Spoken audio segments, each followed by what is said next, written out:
Сайн байцгаана уу? Zopal Kicks байна. Энэ удаагийн бичлэгээр Jordan 40.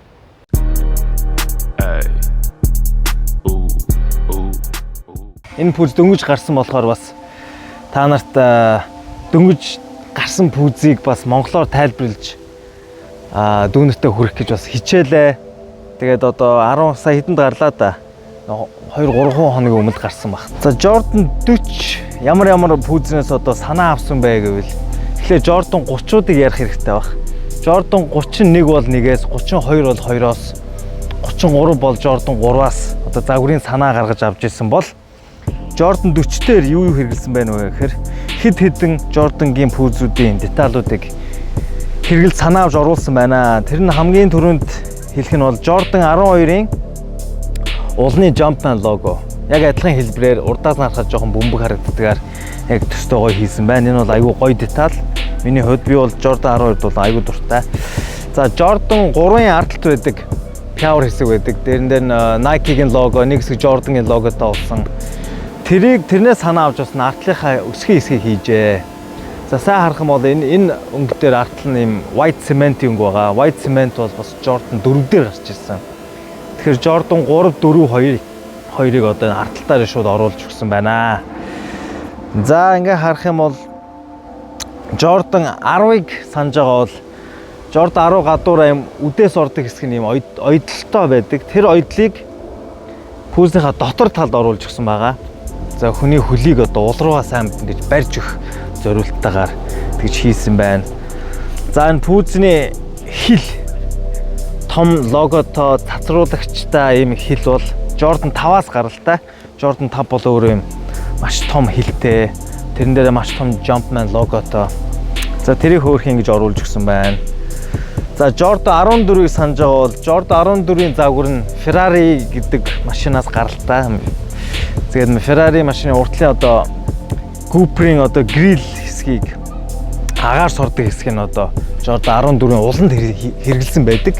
Сэтгэн оруулахтай. Тэрийг бас энэ дээр маш хөөрхөн жижиг юм маягаар гадуурын төмөр сэтгтэй жоох агааржуулах одоо хөлний яг нум хэсэгт ингэж оруулж өгсөн байна. За пүүзний ерөнхий хэлбэр бол Jordan 2010 гээд 10 онд Dwayne Wade анх Jordan-той гэрээ хийж байхдаа одоо анх өмсөжсэн тэр пүүзтэй их төстэй хэлбэртэй. Тэр пүүзний голдоо нүхтэй нэг пүүз байдаг. За ялангуяа тэр пүүзний юу нь маш төстэй болсон байх хэрэг шагааны байрлал, шагааны гаднах хэсэг нь маш доогуур low буюу шагааны дотор хэсгээ болохоор дээвэр ингэж гаргаж ирсэн байгаа. Jordan 2010 бол яг тийм байдаг. За дотор шагааны энэ дотор юм хөөрхөн хар одоо нүх гэх юм уу одоо тэр үедээ амьсгалагч л байсан баг. Энэ бол Jordan 6-гийн шагаан дээр бол байдаг. Тэрийг бас айгүй хөөрхөн жижигнээр оруулж өгсөн байна. За ингэсэн деталууд бас айгүй хөөрхөн оруулсан. За юун дотор пүүзнийхаа дотор үдээсийнхаа дотор онууд байгаа. За онуудыг нэг-нэгээр харах юм бол одоо энэ талтай байгаа да. 84 онд драфтлагдсан он байна. 92 онд одоо Барселоны Олимпиад алтан медаль авсан он байна. За тэгээд 6 жил юу NBA чемпион болсон байгаа. Тэрнийх нь 3 жил ингээд дараалсан байдаг. Тэр 3 жил нь ингээд 2 талдаа 2 пүүзэн дээр ингээд бичээстэй байх жишээний.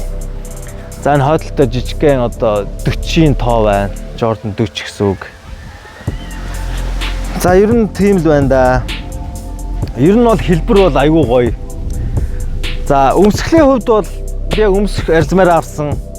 Ер нь яг таарч байгаа. Бүр яг таг таарч байна. Тэгэхээр тоглох гэж би бол тоглолтог пүүзээ жоохон бариу байлгахыг хүсдэг. Тэгэхээр над бол зүгээр хэрвээ та нар жоохон зайтай өмсөх дуртай бол ер нь хагас арзмаар дээшээ авсан дээр шүү гэж зөвлөхөр байна. За пүүзний жингийн хувьд бол тийм хөнгөн бол биш. Гэхдээ бүр бас хүнд бол биш юм байна. Ер нь Jordan Jordan-гууд ихэнх нь айгүй хүнд байдаг л да. Энэ тэгээд тэр Jordan-гуудаас арай хөнгөн. Гэхдээ хөөх яг дундаж тийм болсон байна. За энэ пүүзнийхаа traction буюу зууралтын тухай ярилцъя. За зууралт нь бол 40 градусын уналттай herringbone гэсэн байлаа. Тэр нь одоо энэ улнаас нь харуул эннийх нь одоо уулны уналт нь 40 градусаа гэсэн үг. За яагаад 40 гэсэн юм бэ гэхээр Jordan 40 болохоор 40 градустай тэгж хийсэн байх. Зуралтын хувьд гэрийн хувьд бол гэрийн дүүб шалан дээр гიშгэд жоохон зууруулад үзэхэд бол нэлээд зурал сайтай байх шинжтэй. Маш тийм чахралт өндөртэй тийм зуралттай пүүз болсон байна. За Jordan 40-ийн материалын хувьд бол премиум материал буюу маш өндөр зэрэглэлийн материалуудыг бүгдийг хэрэглэсэн байна. За тэр материалууд юу орох вэ гэхээр цагаан оруулга нь одоо жинхэнэ арьс. За хамар хэсэг нь одоо илэг.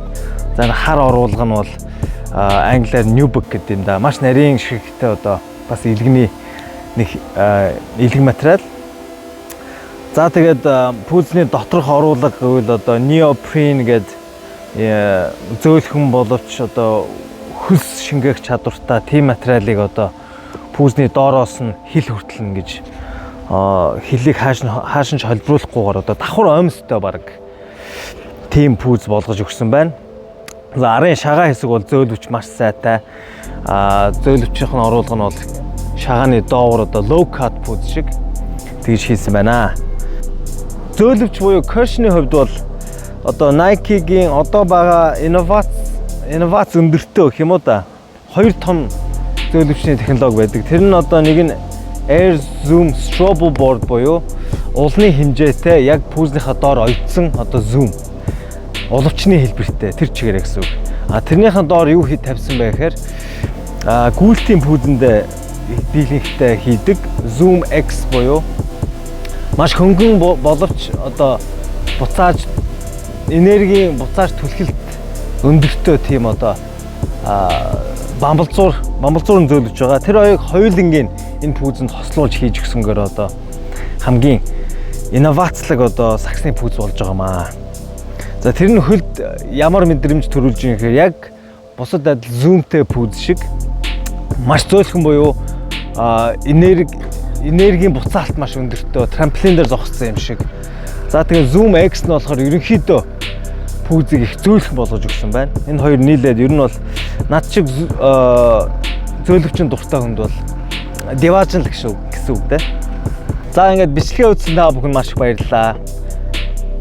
Маш удаан бичлэг хийгүүд ахаад уучлаарай. За тэгээд энэ бичлэг таалагдсан бол цааш нь шеэр хийгээд хэрэгтэй хүнд нь тараагаад өгөөрэй. За баяр та.